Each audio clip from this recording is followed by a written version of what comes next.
All right, so immune system. What is immune system? So what we want to learn here about immune system, we actually want to talk about the basics of immune system, the major two types of immune system, the innate system primarily, and we'll talk about three things about immune system: the surface barrier, the phagocytosis of the NK cells, and inflammatory process. Okay, inflammation is a process of immune system. So what is immune system really?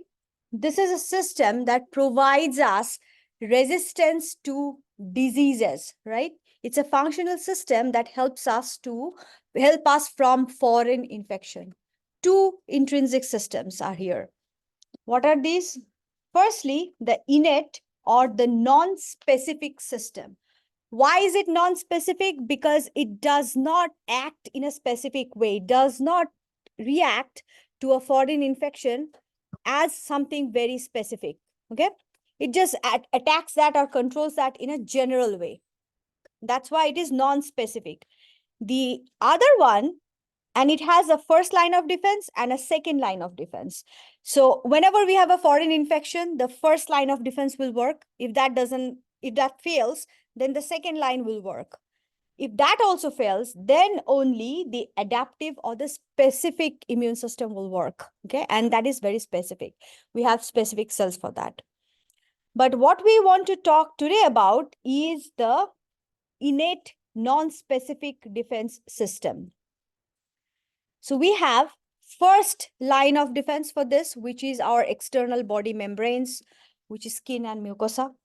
The second is actually the second line of defense, which are not external. These are internal. So these have several cells like phagocytes and NK cells, natural killer cells. There are certain proteins involved in it, and there are certain processes involved in it. For example, inflammation is a process of second line of innate defense. Fever, it's also a process that actually protects us from infection. So we will talk about mainly these three things: phagocytes, NK cells, and inflammation now. As opposed to that, the adaptive immune system is obviously very specific. Like I said, they have a specific system. They're the third line of defense. They attack a particular type of foreign substances. They know what they're doing, very specific about that. And they take a little bit longer time to react, okay? Because the first two systems kind of have to let these guys know that we need help from you because it's a little bit problematic. So you need to be specific on this. There are two cells that actually help in the adaptive system. One is T cell, one is B cell. So the T cell has a cellular immunity, provides us cellular immunity, and the B cell provides us humoral immunity. Okay, so we'll talk about that later, but we'll first talk about the innate system. So immune system as a whole, it's a functional system. We don't have specific organs in our body that is particularly dedicatedly is a immune system organ. Okay, we can use other cells or other organs for that, but typically there's not dedicated organ. All right. Now, both the immune and the adaptive system will have some defensive molecules. Both have some specific pathways. Especially the second line of defense will have some specific pathway. It will be not as specific as the adaptive, still will be specific. And what innate system also can do is it can alert the adaptive immune system. Like I said, if it detects that this is problematic and it cannot handle that, then it will let the adaptive system know that you need to be active. So what are these innate systems? Firstly, we have skin on our body, right? So skin is the first surface barrier that can prevent many substances to enter in the body. Now we have sweat. And what is the nature of sweat? Is it acidic or basic? Acidic. So in that acidic environment is bacteria or microbes cannot survive in that acidic environment. So that is a defense system for us. Secondly, we have acid in our digestive system, acid in our stomach, acidic environment in our digestive system, and that also prevents bacteria or foreign infections to grow. For example, we have certain bacteria that lives in our gut, and they have the ability to outcompete foreign bacteria. Other than that, we also have mucosa. Especially mucosa is present in our digestive gland, like saliva, also in our respiratory membranes, right? So what is mucosa? Mucosa actually is also, again, like I said, it's a sticky substance that can trap the foreign substances. So if it's present in your saliva, tears, respiratory system, it can trap these foreign organisms. Also, our respiratory system has cilia.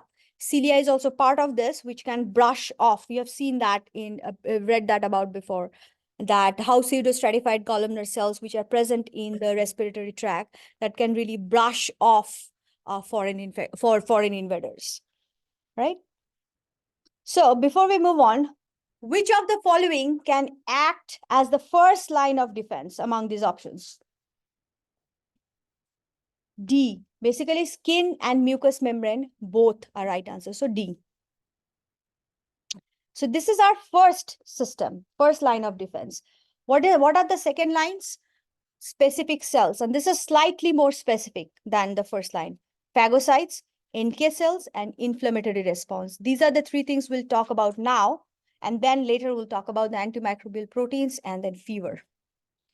So phagocytes. What are phagocytes? These are particularly white blood cells, WBCs, that can ingest or completely digest, really, any kind of foreign invaders, eat basically. And this process is called as phagocytosis. Two major WBCs involved in here, neutrophil and monocytes. Monocytes is the most important one. Monocytes, whenever needed, like you can see in this picture also down, it can convert itself into a macrophage and then do phagocytosis.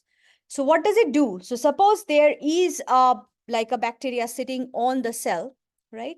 So the phagocyte will adhere, get close into it, and it will form a structure called phagosome, which will basically engulf the entire bacteria, will take all the bacteria inside that. After that, lysosome will fuse with it. Why is that important? Because lysosome is the organelle that has hydrolyzed enzymes, which can break down stuffs. So when all that enzyme is there, then that bacteria will be broken down, or any microorganisms or any foreign substances will break down. And after that, it will release that by exocytosis. So all that infection that was in there in the cell, that will be now outside the cell. So that's phagocytosis. Two cells. Sometimes eosinophil can also work as a phagocyte. Next is the NK cells, or the natural killer cells. Like the name is telling you, this will actually try to kill the cell. This is a non-phagocytic cell. They do not undergo phagocytosis. They are large lymphocytes.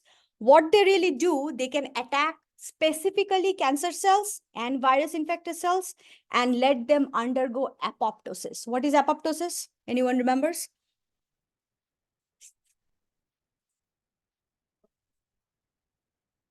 So the programmed cell death, right? So NK cells actually induces apoptosis on these problematic cancer cells or the virus-infected cells, all right? The next, so like you can see in this picture, this yellow cell, that's the NK cell sitting on the infected cell and basically trying to induce apoptosis. So quickly, macrophages are derived from which kind of cell? Monocytes. And which of the following are not a phagocyte? Which one? Neutrophil is. Eosinophil, I told you, is. Is natural killer cell a phagocyte? No. Natural Kupffer cell is actually a phagocyte that only stays in liver. So it is. So NK cells are non-phagocytic. With that, we'll talk about now inflammation. What is inflammation? So whenever we have a tissue injury, we have inflammation. It can be triggered by trauma, injury, heat, chemicals. What it does, whenever we have a problem in a tissue, it creates an inflammation and traps that problem in that zone, okay? And therefore, it does not spread. That's one of the major benefit of inflammation. It also, in the process, takes care of any pathogen or cell debris that was in there. It also alerts the adaptive system. So let's see how this works.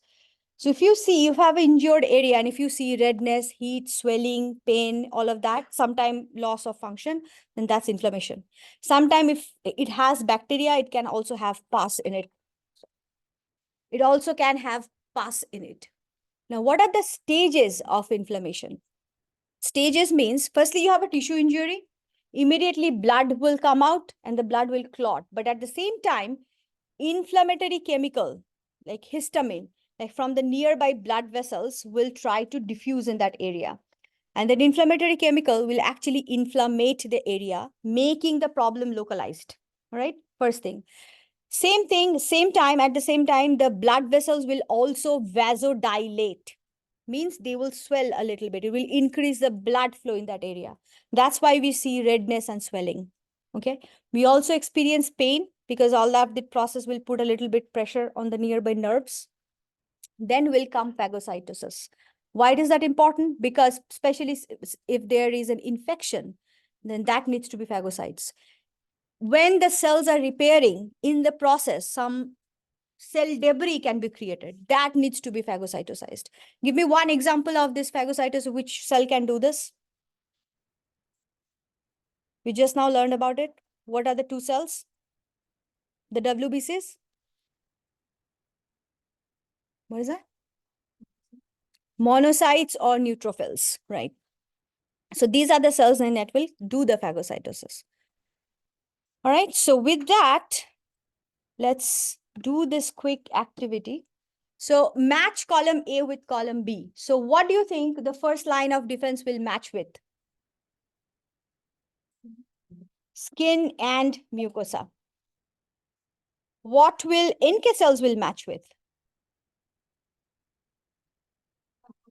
Apoptosis. Super. What will inflammation will match with? Histamine. What is histamine? It is the inflammatory chemical. What will macrophage will match with? Phagocytosis. Okay. So before we go into the next part, this is kind of your small little homework that you should be thinking about. So it tells about Tom, a person gets a cut on his hand. After several days, he notes swelling, pain, heat, and redness. Upon opening the wound, he relieves the pressure and he sees that there's some little bit of pus is also there. So what you have to think about that what is the defense system or mechanism working here and why there is pus. Okay. So think about that and we'll pick up from here on the next class, right?